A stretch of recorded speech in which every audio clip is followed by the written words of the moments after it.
Bon, ok, aujourd'hui je suis à Ponto Combo dans le 77 pour essayer cette Kiwi K-Lite 125, même s'il y a écrit QJ Motor SRV 125.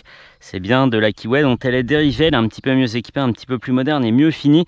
On va le voir un petit peu plus tard. Pour l'instant, la fiche technique, à l'avant on a une jante de 17 pouces avec un pneu cordial en 90 de large avec un seul disque de 280 mm de diamètre avec un étrier 2 pistons.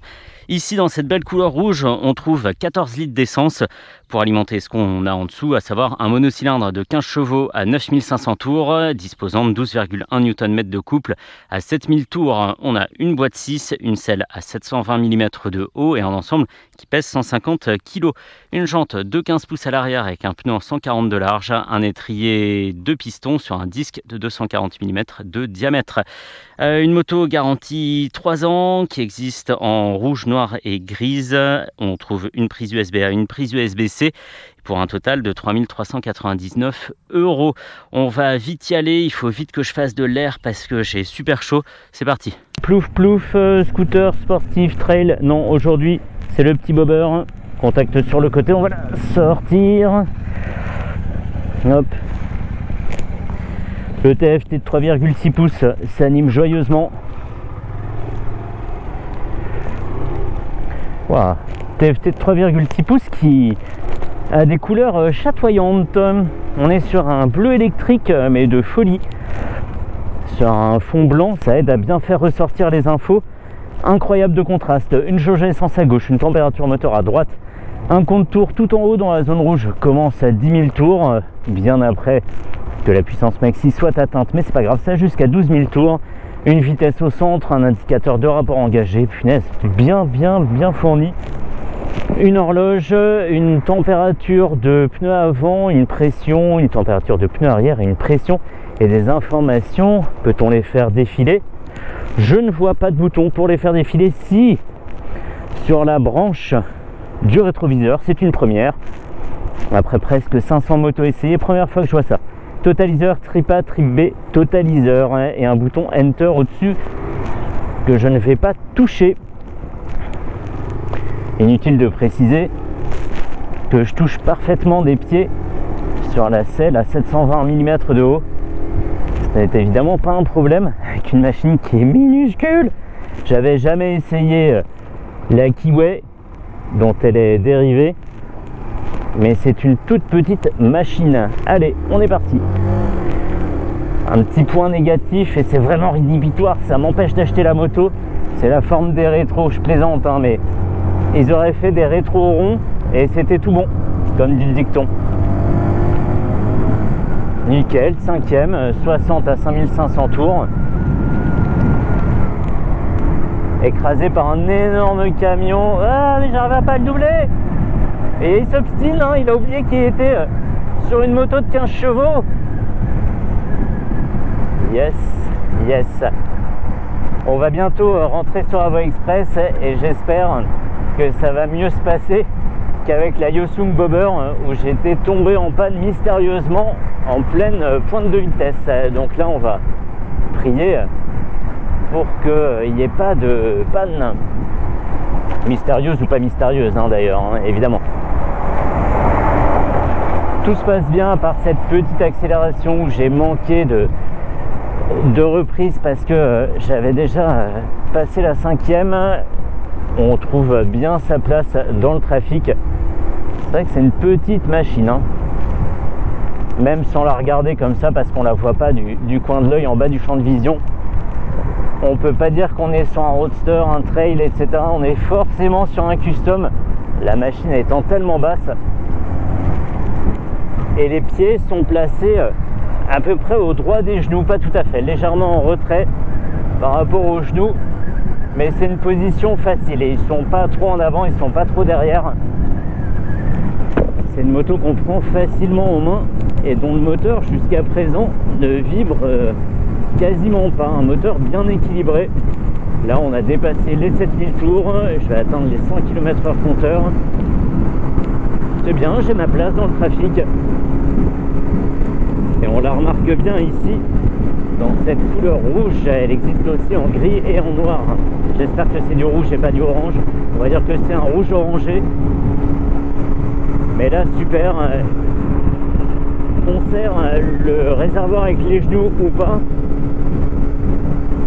Et ben en fait, c'est très agréable de voyager dessus. On a très peu de vibrations dans les cale-pieds, c'est imperceptible dans la selle aussi. Une moto qu'on pourra garder comme ça à 8-9 000 tours sans souci. Et je commence à me rapprocher du camion, je vais tenter un dépassement. Ouh, allez, 115, 116, 117, toi aussi après à compter, 118, 119. Elle se démonte toujours pas, hein. Toujours stable, l'effet gyroscopique est bien présent. On a une machine qui vire pas de façon inattendue. 122. Normalement les 125 ça doit aller à 125, hein. Je suis désolé mais je vais me compacter un petit peu plus. 122 à 9500 tours. Super agréable comme machine. On l'entend hein, gueuler comme ça, mais c'est pas démesuré non plus. C'est un 125 cm3 de 15 chevaux qui donne son maximum. C'est un 126 km/h. Dans une discrétion à saluer pour une machine qui est vraiment à fond comme ça, c'est très bien. Et en même temps, j'ai l'impression que c'est une moto qui se préserve dans le haut du régime, dont on n'approchera pas le maximum en fait. La plupart du temps c'est sur les 125 qu'on voit ça. Il y a des moteurs qui tapent voilà, le limiteur et on est à fond, on fait ouin ouin ouin ouin ouin ouin comme ça, donc on lève un peu le pied. Ici on a gardé une petite marge pour pas martyriser le moteur. Allez, seconde, quasiment 10 000 tours. Et on va me dire, mais ça se conduit pas comme ça un petit custom. Ouais, ça va, on va faire une entorse. Nickel. Nickel.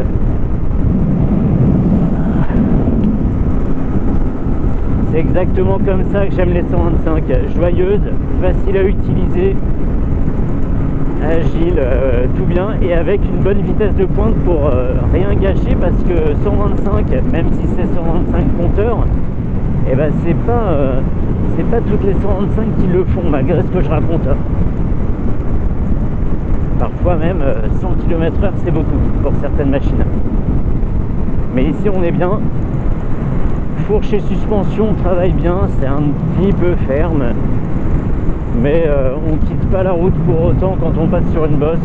Donc c'est bien, tant que la liaison au sol est assurée, on va rien demander de plus. Frein arrière, nickel. Ça pose bien la moto.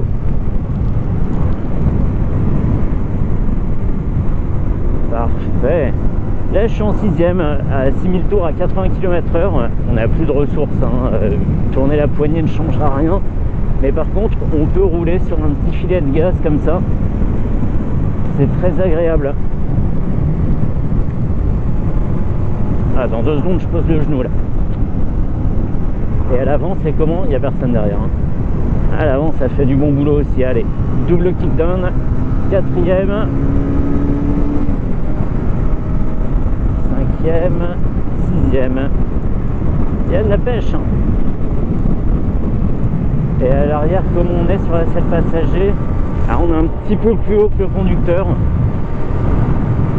peut-être suffisamment pour passer au-dessus de sa tête et voir la route. Allez, je reviens devant. J'aurais bien aimé l'essayer avec quelqu'un cette machine, juste pour voir, parce que parfois sur les 125 on a la bonne surprise de découvrir que les performances moteurs, en tout cas freinage j'en parle pas, mais les performances moteurs sont très voisines qu'on soit seul ou accompagné. C'est toujours bien, hein, c'est sympa. Allez, je regardais la vie à bord, c'est vrai qu'à part le TFT, il n'y a pas beaucoup de distractions. On a des commodos réduits à leur plus simple expression, mais c'est tant mieux. C'est-à-dire qu'on n'a pas beaucoup de contrôle à chercher du bout des doigts, et ça c'est appréciable. Reste ces 2 contrôles là, Select et Enter, sur la fixation des rétroviseurs qui seront trop loin pour être atteints. sans enlever la main de l'accélérateur, hein, sauf si tu as une pathologie au pouce et qui fait 10 cm de long. Bon.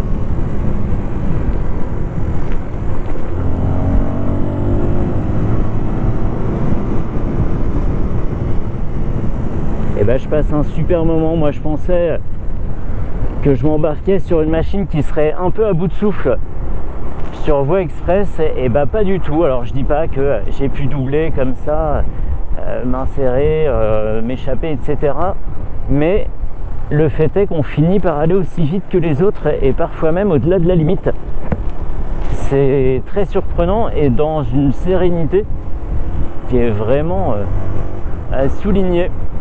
Du bon boulot pour cette Kiway K-Lite 125 rebadgée QJ Motor SRV 125 édition premium de luxe limited.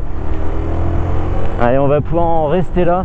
Je vais retourner chez HVR 77 à Ponto Combo rendre sa moto à Pierre, et ça aurait été un très bon moment. Ça faisait longtemps que j'avais pas roulé sur une moto 125 et ça me plaît toujours autant, comme quoi on peut rouler en gros cube. Hier encore j'étais sur le XJR et le FZ6, c'était très bien, hein, mais ça a pas la même saveur. 125 for life. Allez, on en reste là. Terminé. Est-ce que je me fais un petit dépassement là? Va-t-il le faire? Ah, ralentis s'il te plaît, faut que je puisse te dépasser pour la vidéo. Super. Eh ben génial. Allez, fini pour la SRV 125 de chez QJ Motor. C'est vraiment un très bon produit. 3399 € pour une machine comme celle-ci. TFT rond, charmant, équipement bien, full LED, etc. Vraiment le bon produit, et en couleur comme ça, elle se démarque bien pour un petit custom super sympathique. Allez,